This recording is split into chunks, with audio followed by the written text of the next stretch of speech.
ধোঁয়া দেখতে পেয়েছিল তারা। তবে ওই সময় তারা ফায়ার সার্ভিসের কয়েকজন কর্মীকে দেখতে পান। ফায়ার সার্ভিস আমাদেরকে যেটা জানিয়েছে সেটা হচ্ছে তারা রাত 1:52 থেকে তারা কিন্তু আগুন নিয়ন্ত্রণের জন্য কাজ শুরু করেছেন। যদিও সাধারণ যারা প্রত্যক্ষদর্শী তারা বলছেন তারা খুব ধীরলয়ে কাজ শুরু করেছেন। একটা পর্যায়ে ফায়ার সার্ভিসের অন্তত 20টি টিম তারা কাজ শুরু করেছে একসাথে। 1:52 থেকে কাজ শুরু করার পর সকাল 8:05 তারা বলেছেন যে মোটামুটি আগুন নিয়ন্ত্রণে আসে।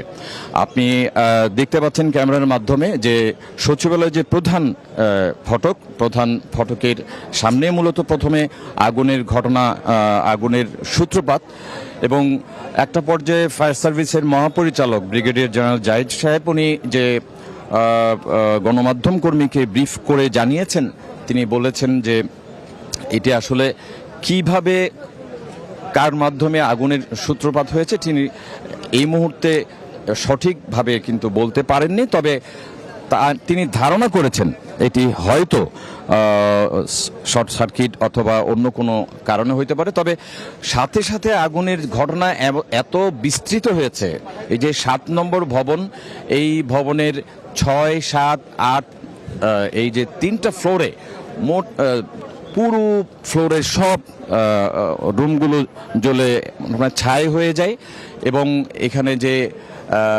এসি এবং গ্লাস যতগুলো আছে আমরা আসলে সাক্ষী। এখনো কিন্তু আগুনের গন্ধ, অর্থাৎ প্রত্যক্ষদর্শীরা যেটা জানিয়েছেন তারা বলছে যে সচিবালয়ের সাথে কিন্তু একটু অদূরে কিন্তু ফায়ার সার্ভিসের হেডকোয়ার্টার, সেখান থেকে এসে যদি এত দীর্ঘ সময় লাগে সচিবালয়ের আগুন নিয়ন্ত্রণে, এটি তারা কিছুটা হতাশ হয়েছেন। এবং আমাদের কিছু ছাত্রদের সাথে আমরা কথা বলেছি, তারা যেমনটি বলেছেন একুশে টেলিভিশনকে, তারা বলছেন যে এই ঘটনার সাথে তারা এক ধরনের ষড়যন্ত্র খুঁজে পাচ্ছেন। তারা বলছেন যে এটি পরিকল্পিত, সাথে সাথে একটি আগুনের ঘটনা, পুরো এত বড় ভবন কিভাবে এতগুলো ফ্লোর খুব দ্রুত সময়ে আগুন লেগে যায়। তো আপনারা দেখতে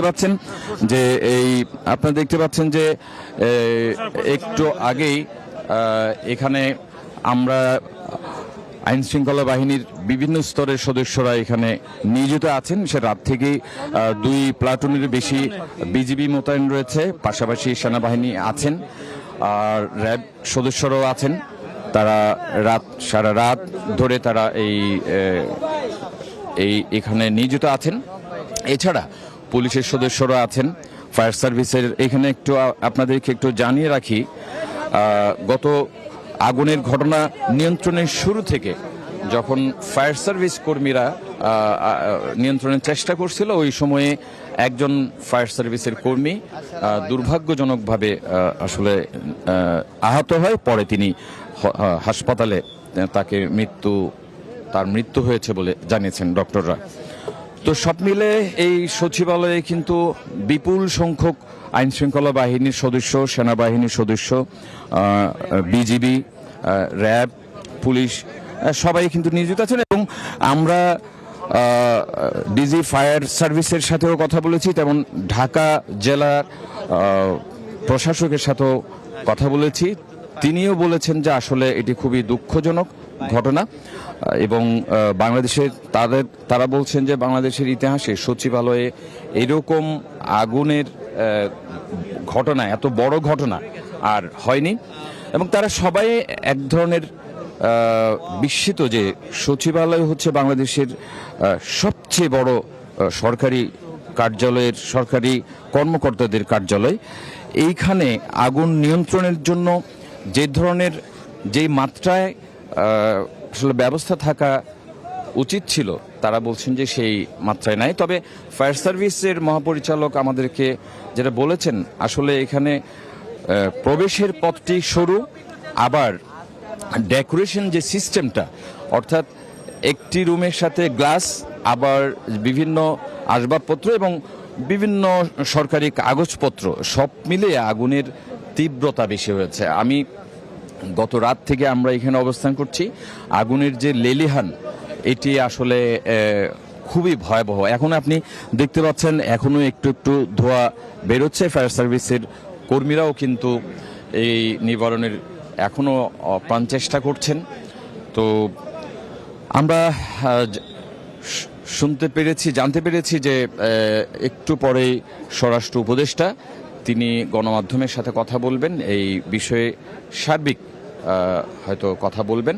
আমরা বারবার চেষ্টা করেছি ফায়ার সার্ভিসের কাছে জানার চেষ্টা করেছি আসলে আগুনের ঘটনা কিভাবে হলো, কিন্তু তারা বলছে যে এই মুহূর্তে এটা বলার সময় আসেনি। তবে তাদের ধারণা, তাদের মুখে এটা তারা বলছেন যে এটা ধারণা যে তারা হতে পারে এটা আসলে শর্ট সার্কিট থেকে হতে পারে, ডেকোরেশনের সিস্টেমের কারণে হতে পারে। তবে সামগ্রিকভাবে তারা হয়তো স্বরাষ্ট্র উপদেষ্টা যখন ব্রিফ করবেন তখন হয়তো আরও এর বিস্তারিত আমাদেরকে জানাবেন। তবে দর্শক আপনারা আরেকটু দেখে নেন এখানে কিভাবে রাত থেকে আগুনে জ্বলে কিভাবে এই 7 নম্বর ভবনটি এখন এক ধরনের ভুতুরের মতো অবস্থা বিরাজ করছে। এখনো কিছু কিছু ধোঁয়া বেরোচ্ছে, আপনি দেখতে পাচ্ছেন একেবারে কালো হয়ে গেছে। গ্লাস যেমন ফেটে গেছে, এসি যেগুলো আছে সেগুলো ভাস্ট হয়ে গেছে। সব মিলে একটা ভীতিকর পরিস্থিতি বিরাজ করছে এখানে।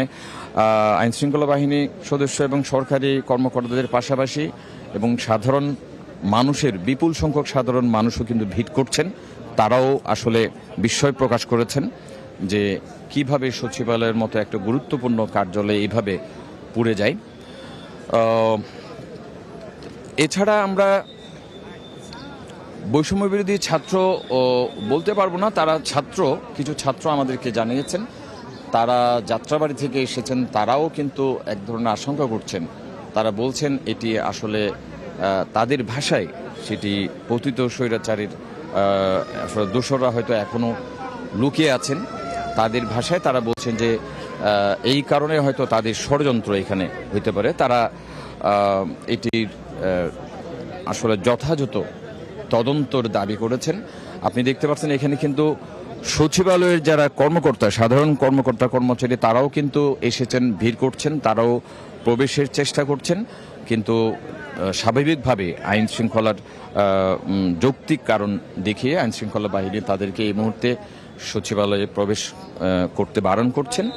তারাও একটু নিজ কার্যালয়ের এই অবস্থা দেখে তারাও কিন্তু অবাক, তারাও কিন্তু বিহ্বল হয়ে পড়েছেন। তারা বলছেন যে তাদের এত কিভাবে এক রাতের মধ্যে, মুহূর্তের মধ্যে তাদের এই কার্যালয় এভাবে আগুনের ধূলিসাৎ হয়ে গেল।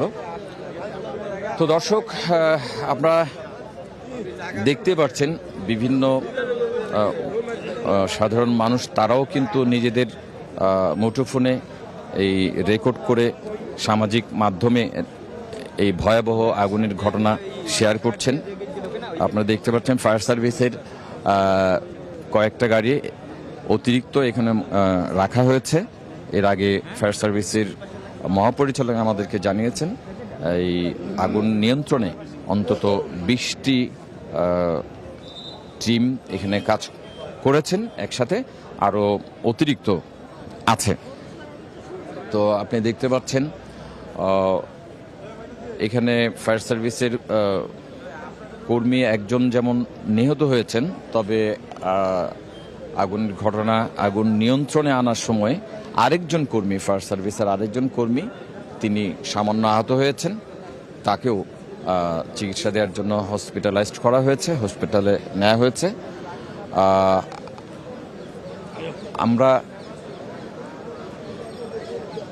আমরা দেখতে পাচ্ছি আমাদের স্বরাষ্ট্র উপদেষ্টা এই মুহূর্তে ব্রিফ করার জন্য আসছেন। তিনি গণমাধ্যমের সাথে কথা বলবেন। তিনি হয়তো সার্বিক বিষয়ে গণমাধ্যমের সাথে কথা বলবেন। তো আমরা চেষ্টা করছি স্বরাষ্ট্র উপদেষ্টার ব্রিফিংটা সরাসরি আমরা দেখানোর জন্য আপনাদেরকে নিয়ে যাওয়ার চেষ্টা করছি। দর্শক, আমরা আরেকটু অপেক্ষা করছি স্বরাষ্ট্র উপদেষ্টা ব্রিফিংটা, যে বিপুল সংখ্যক গণমাধ্যম কর্মী যেমন আছেন, সাধারণ মানুষও ভিড় করছেন। যৌক্তিক কারণেই আমরা একটু সেটি দেখানোর একটু এই যে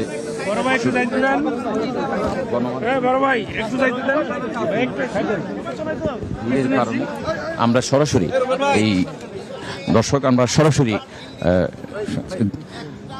স্বরাষ্ট্র উপদেষ্টার দেখছি। 1:52 মিনিটে খবর দেওয়া হয় এবং তারা 1:54 মিনিট থেকে তাদের কাজ শুরু করে এবং সকাল 8টায় 8:05 আমাদের আগুন সম্পূর্ণ নিয়ন্ত্রণে আসে এবং এই ঘটনায় আমাদের ফায়ার ফাইটার একজন শাহাদাত বরণ করেছেন। আল্লাহ তাকে বেহেশত নসিব করুক। ইন্না লিল্লাহি ওয়া ইন্না রাজিউন। উনি হলো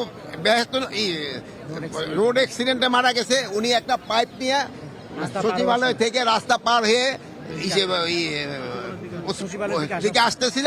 এই সময় একটা ট্রাক তাকে ধাক্কা দিয়ে তারে আহত করেন এবং পরে তারে হসপিটালে নেওয়ার পরে উনি শাহাদাত বরণ করেন, ইন্তেকাল করেন। আর এর সাথেও আরো 2-3 জন সামান্য আহত হয়েছে, তারা সবাই সুস্থ আছে। আমরা এখন ভিতরে কি হচ্ছে তা আমরা ভিতরে দেখব এবং পুরা সার্চ করার পরে কোনো কিছু পাওয়া যায় কিনা আমরা আপনাদের জানাতে পারবো। আর এটার ব্যাপারে আমরা একটা তদন্ত কমিটি গঠন করে দিচ্ছি। ক্যাবিনেট সেক্রেটারি অলরেডি ইনস্ট্রাকশন দেওয়া হয়েছে, হোম সেক্রেটারি অলরেডি ইনস্ট্রাকশন দেওয়া হয়েছে একটা তদন্ত কমিটি, হাই পাওয়ার একটা তদন্ত কমিটি করে দেওয়ার জন্য। এটা ইনভেস্টিগেশনের আগে আমি তো বলতে পারবো না, ইনভেস্টিগেশনের পরে আপনাদের আমরা জানাবো। এখন তদন্ত কমিটি কত সদস্য, এটা 5 জন হইতে পারে, 7 জন হইতে পারে, 9 জন হইতে পারে, 11 জন হইতে পারে। এই মুহূর্তে তো আমরা পরে আপনাদের জানাই দিতে পারবো। সচিবালয়ের মতো এত সুরক্ষিত একটা জায়গায় এইভাবে আগুন, শুনেন, অ্যাক্সিডেন্ট তো সব জায়গায় হইতে পারে। এটা তো এই জন্য তো অ্যাক্সিডেন্ট বলা হয়। সচিবালয় হইতে পারে, দেখো তো সচিবালয়ের ভিতরে তো গাড়ি রাখা হয়, ফায়ার ব্রিগেডের গাড়ি। হ্যাঁ, আপনি স্যার ফায়ার সার্ভিসের সঙ্গে ইতিমধ্যে কথা বলছেন, যারা রাত্রে 1টা থেকে কাজ শুরু করছে, তাদের আগুনের উৎস বিষয়ে কিছু বলছে কিনা আপনাকে? এটা ইনভেস্টিগেশনের পরে, তদন্তের পরে বলা যাবে। আমরা যেটা দেখেছি বা শুনেছি, একসঙ্গে আগুনটা 3 থেকে 4 জায়গায়, না 3 থেকে 4 জায়গা না, আগুনটা 6 তলায় লাগছে, 11টা 7, 8 উপরের দিকে গেছে, কিন্তু নিচে আর আসতে পারে না। প্রাথমিকভাবে আপনারা নাশকতা মনে করছেন কিনা? প্রাথমিকভাবে আমরা বলতে পারবো না, একটা ইনভেস্টিগেশনের পরে আমরা বলতে পারবো। আচ্ছা, ভালো থাকেন। Thank you sir. ধরে থাকেন ভাই।